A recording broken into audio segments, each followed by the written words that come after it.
Let's talk about how to grow Christmas Amaryllis.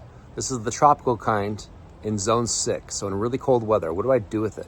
How long do you let it grow? When do you get it back into the house? How do you cure it? Let's talk about all that. Come join me in the chaos. Come join me in the chaos where the food forest thrives in the joy of growing. All right, so right here is my Amaryllis, and we've already had a couple days of frost. So I'm in November in zone 6, Independence, Missouri. So a lot of people dig this plant up way early, like in August. Honestly, if you live in zone 9, if you live in like Arizona or Texas or Southern California, you don't have to bring this in the house. It'll probably survive. The bulb will survive. As long as the bulb doesn't freeze, it's going to be fine. And you'll notice I gave it a little bit of insulation. I gave it a little bit of mulch because I wanted to give it a few days of frost. I want to force this thing into dormancy. So you see that the green is still doing photosynthesis. Yes, it's had frost. This is a lot harder than people think it is. If you let the bulb freeze, it's going to be dead. It's not like tulips or daffodils and things like that where they can make it through frost. These things will not. If the bulb freezes, the foliage is going to kind of prevent frost damage down to the core though, especially with that mulch that I put around it. But what I want is I want a lot of these nutrients that are in these leaves to force themselves down and get stored away in the bulb. But you still want to watch out. Like as long as you have night temperatures in the high 20s, but then the day temperatures are jumping up into the 40s and 50s, you're probably still fine. But if it drops below, about 26, that's when the temperature starts penetrating into the soil a little bit, especially if it does it for more than a few hours. Like the days that I've had frost, it'll be, 40s, high 30s, and then like the last couple hours before the sun comes up, it drops down like below freezing. And that's probably going to be fine. As you can see here, that's happened a few times.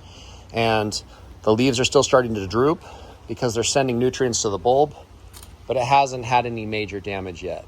This Sunday night, it's supposed to drop down to 22 degrees, which is surprising because most of the frosts have been in the high 20s, high 20s, low 30s. So that's quite the jump going from, 28, 29 degrees at night to 22. Usually you don't see that until December here, at least in Independence. I don't know where you're at.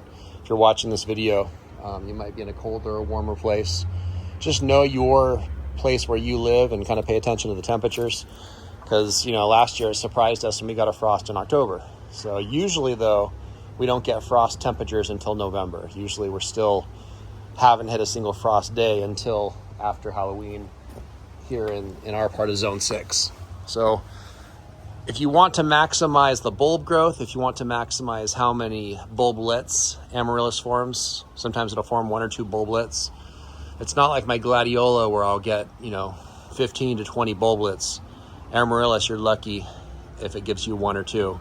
And that only happens if you let it get big. So this bulb's going to be massive.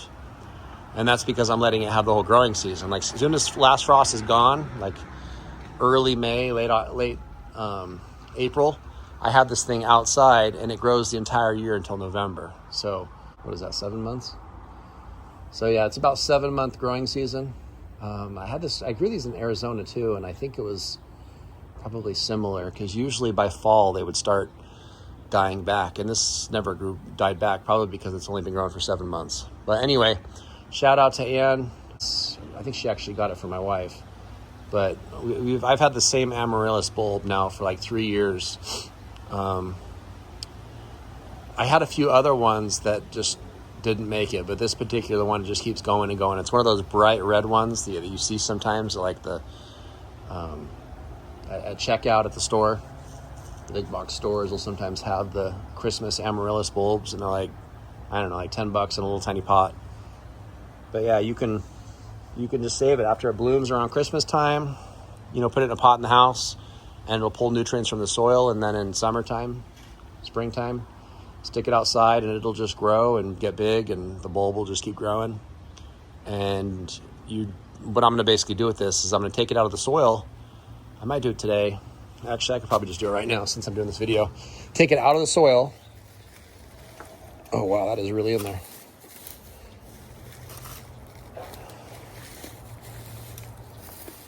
Okay. And so if you let it grow until November, this is what the root system's going to look like. and I got a little baby bulb, baby Amaryllis coming out of it. So that's kind of what you get. You take these Christmas Amaryllis and put them in a pot or put them in the ground and just let them grow all year after springtime, and they'll turn into quite the plant. And then what you can do is replant it next year, next spring, and you'll get the same results. More flowers, more baby bulbs coming off of it. Look how big this thing got. That's like 6 inches across. Like, this is a huge Amaryllis. Okay, I forgot to mention one last thing. So I kind of jumped on a few of these videos on YouTube. People are talking about Amaryllis. And a lot of people like to cut the green foliage off for some bizarre reason. I'm not really sure why. But if you think about why you shouldn't cut the foliage off, you'll probably get where I'm going with this. Leave the foliage on. And the reason why is that bulb is going to absorb as much nutrient as it can from that material. So what I do is I take the whole bulb with the roots, same way you do it with garlic. Well, sometimes I'll take the roots off with garlic, but you don't have to. Take this whole thing, shake the dirt off so you don't upset your wife. You don't have to rinse it off though. I would actually encourage not rinsing it off because the natural bacteria that lives on this is actually going to protect it from mold. So leave it, relatively dirty. Shake it off well so you don't make a huge mess. I don't want to get you in trouble, if you know what I mean. Or gals in trouble if you're a significant other, whatever your situation is. I don't want to upset anybody. But shake the dirt off and then take this somewhere where it gets cool, but not cold. And what I mean by that is if you have a part of your basement that, is in the 50s, perfect. And even if it's 60s or 70s in your basement, you just don't want it too much warmer than room temperature. You want it to be relatively cool and relatively controlled humidity. So I have a dehumidifier that kicks on in my basement if the humidity gets above 50%. So about 50%, mid 60s is probably the perfect temperature, which is what my basement, cellar, whatever you want to call it, is maintained at. And that's perfect for curing things like any type of bulb, like garlic or Amaryllis. So I'm just going to hang this up in my basement and let it cure.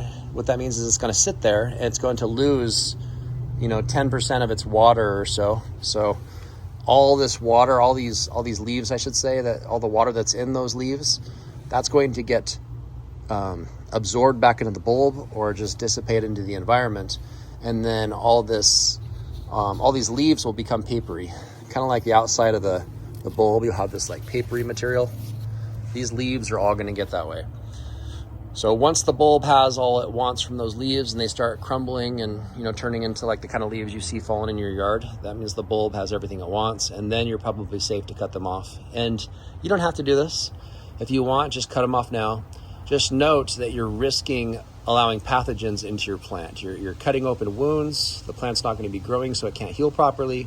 And I've actually had these things rot by doing this. You slice them open and rot gets in there and destroys a significant portion of the bulb. I don't know if I've ever lost the entire bulb, but I've had rot take out, I get this dark rot, I don't know what it's called, like this brown, whatever it is, brown rot will start taking over the Amaryllis. And you can usually cut it out or peel it out and the bulb will still sprout, but you lose a lot of that biomass. So what you want is all that starch, all that energy that the bulb spent all summer storing up. You want to keep that in there so you can turn that into flowers. And if you lose some of that, you'll get less flowers, you'll get less pups next year. So the more energy you have here, the faster that's going to take off, the bigger, the more vibrant color, the more foliage it's going to get, the more harvesting of sunlight it's going to do, and the more bulblets, the more babies it's going to pop out. So it's just good for the overall health of the Amaryllis to just leave the foliage on it if you can, hang it up somewhere in a controlled environment that's not going to freeze, and just let it dry out. And what I usually do after it's dried out is I'll stick it in a brown paper sack, like the kind you pack your kids' school lunches in. Stick it in one of those. Once it's relatively dried out and the outside is no longer like this, it's a little bit more dry like garlic gets when it has the dry skin on the outside. And that'll kind of protect it. And then the brown paper sack will keep it from losing too much water. Should keep it preserved for the next 4 or 5 months that you need to get to spring, so that you can go and start the cycle over again. So that's how I deal with my Amaryllis. I preserve it and keep it going so I have flowers every year. So Thanks for watching. If you have any questions about Amaryllis, or if you like to do it a different way and you want to talk about that, feel free to leave a comment or whatever you want to do. Thanks for watching.